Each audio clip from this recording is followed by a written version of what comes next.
Hello everybody, thanks for coming to the channel and checking out this video. This is Cliffy from Cliff Dive Into Movies, and this is 20 things that I noticed in Star Trek Generations. Number 1, the champagne bottle. The bottle that is used to Christian the USS Enterprise B is dated 2265, which just so happens to be the year that Where No Man Has Gone Before is set, which is the first Captain Kirk episode. Number 2, Worf's knee. At the beginning of the movie, Worf is being promoted from lieutenant to lieutenant commander, and they're having this big ceremony in the holodeck where Worf's got to jump up and grab a hat and then land on the plank he succeeds. Riker orders the computer to take the plank away, so Worf falls into the water. When he gets out of the water, you can see that there's red paint on his knees. Number 3, Worf's catch. So after Worf falls into the water, Data gets the idea to knock Dr. Crusher into the water. And when she does, Worf is actually trying to be very gallant because he actually attempts to catch Dr. Crusher before she falls into the water, as opposed to getting out of the way, although he's not successful and she still ends up in the water. Number 4, the Holodeckarch. In Star Trek Generations, Picard pulls up the Holodeckarch, and you see the arch and you see the door, and the hologram simulation is extending past the door. If I recall correctly, in the television series, when a person would ask for the arch or the door, it would just end the simulation there and you would see the wall. So I'm curious how, if somebody had been at the front of the boat or ship, what would have happened if somebody calls up the arch? What happens to the simulation as far as they're concerned? Because the room ends at that wall, so there wouldn't be anything past that.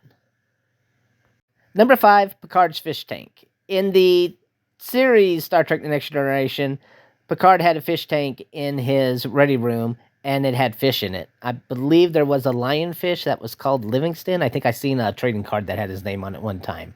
And if I'm not mistaken, almost during the entire series, there was always fish in there. There may be episodes that it doesn't, I don't remember. But in Generations, there's no fish in the fish tank anymore. Number 6, the emotion chip. So Data has decided that it's finally time for him to install the emotion chip that his creator, Dr. Noonien Soon, had created for him and his brother Lore. And they put it on in the top of his head.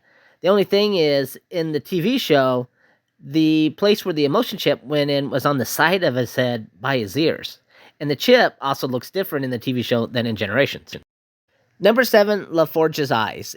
When Data and LaForge are talking about putting the emotion chip into Data, it's a stronger close-up on LaForge than what was normally seen before during the TV show. And there's a strong light source from up above, so consequently you can actually see LeVar Burton's eyes. And I'm pretty sure on Blu-ray and 4K, you'll really be able to see his eyes, and that he's not blind. Number 8, stellar cartography. When Captain Picard and Data are trying to figure out the route of the Nexus, they're in a room called the stellar cartography. And there are a lot of different planets, a lot of different systems shown. And it's hard to read. I'm sure when it comes out on 4K, it's going to be able to see them quite clearly. However, some of the planets that I noticed were Sherman's planet, Delta 4, Beta Z, the Hayashi system, and Jacob's colony. I'm sure there's a lot more that'll be able to see later on when definitions get clear. In the comment section, put down which planets and systems that you noticed or know of that have been mentioned on screen in that scene. Number 9, Dr. Soran's bio. When Dr. Crusher talks to Riker about Dr. Soran, the information that she pulls up from the computer looks like it's being pulled directly from the Enterprise B's logs. And in those logs, it directly mentions that the Elorians were escaping from their planet, which had been destroyed by the Borg. So it's a little weird that roughly 75 years later, somehow Starfleet records don't have any mention of a Borg anywhere near Federation space that was able to completely destroy another race's planet. Number 10, Dr. Soran's plan. So Dr. Soran's plan is simple. He's going to send a missile to destroy a star, which is going to redirect the Nexus to go over the surface of a planet, allowing him to go in. And he doesn't care if by destroying the star, he's going to kill who knows how many millions of people and how it's going to affect everything throughout the galaxy. He just wants in the Nexus. But nothing is ever said of why he can't fly a ship into the Nexus, because that's how he discovered it in the first place. And according to Guinan's dialogue, when she talks to Picard, because there's an echo of her still in the Nexus, he was already in it and it would work. And it's not that he doesn't care about destroying the ship, because he's going to destroy a planet. So I don't quite understand why he can't just fly a ship into there. Number 11, safety. If you're ever in a spaceship that's crashing, or maybe a flying saucer that has slanted ceilings, I think the worst place to stay as it's crashing is at the narrowest part of the ceiling underneath the glass, so that as it's crashing along on the ground and hitting stuff, that glass will break directly on top of you. Don't stay on the other side of the room where there's no glass. Stay right under the glass. Number 12, the crew. You see them at the end when the rescue ships are coming to take the crew of the Enterprise D. You can see people on the saucer section. And when the planet Viridian 3 gets destroyed, you can see that there's already people on top of the saucer section as they're preparing the evacuation procedures.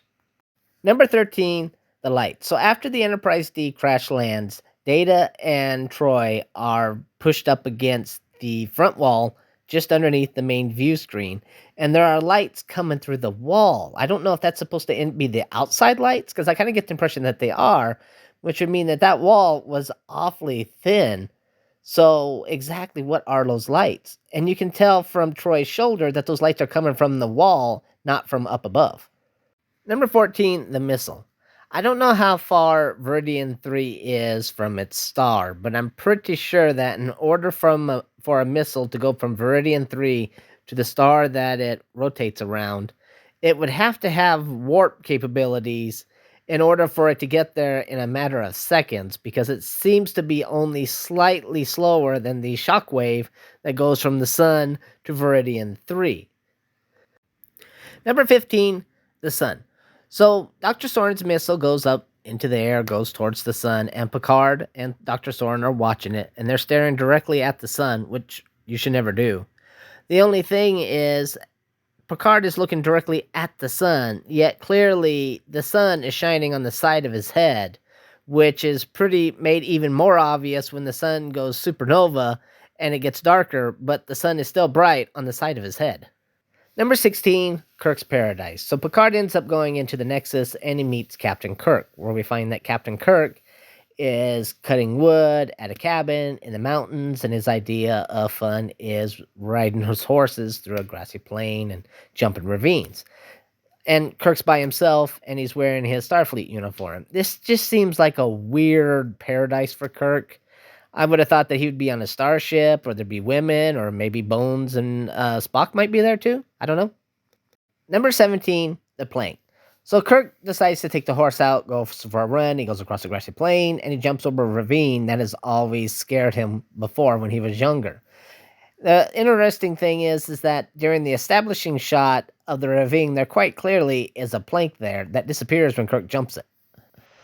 Number 18, Dr. Soran. At one point, Picard fights Dr. Soran on the bridge, on the little gangplank. We'll call it a bridge.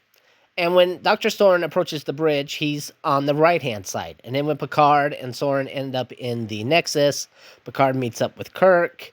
And then when Picard and Kirk come out, Kirk fights Dr. Soran on the bridge. But this time, Dr. Soran approaches from the left-hand side. And if you compare the two shots together, it's different scenery. So I don't know if it's supposed to be two different directions of the bridge, or if it's just a continuity mistake. Because if I'm not mistaken, the parts where Kirk fights Dr. Soran were actually filmed later, I think like 2 or 3 months later, than the parts that were Picard and Soran fight. Number 19, Spot. At the end of the movie, Counselor Troy and Data are going through a cargo bay that's all destroyed and it's all rubble, and they come across Spot, and Data's all relieved. But what I could never figure out is, why is Spot in the cargo bay? The last time we saw Spot was in Data's quarters. And the Enterprise D didn't take that much damage, in structural damage on the inside anyway. So why is Spot in a cargo bay? Do the doors on the quarters automatically open up during a crash sequence? Because to my thinking, Spot should still be in the cargo bay. I mean, in the Data's quarters. Number 20, where's Picard? Dr. Soran and Picard fight each other on the bridge, and then afterwards, Picard and Soran end up going into the Nexus. Picard meets Kirk, and Kirk and Picard come out of the Nexus, but before Picard and Dr. Soran went into the Nexus. There's no line of dialogue from Dr. Soran to indicate that he's been in the Nexus.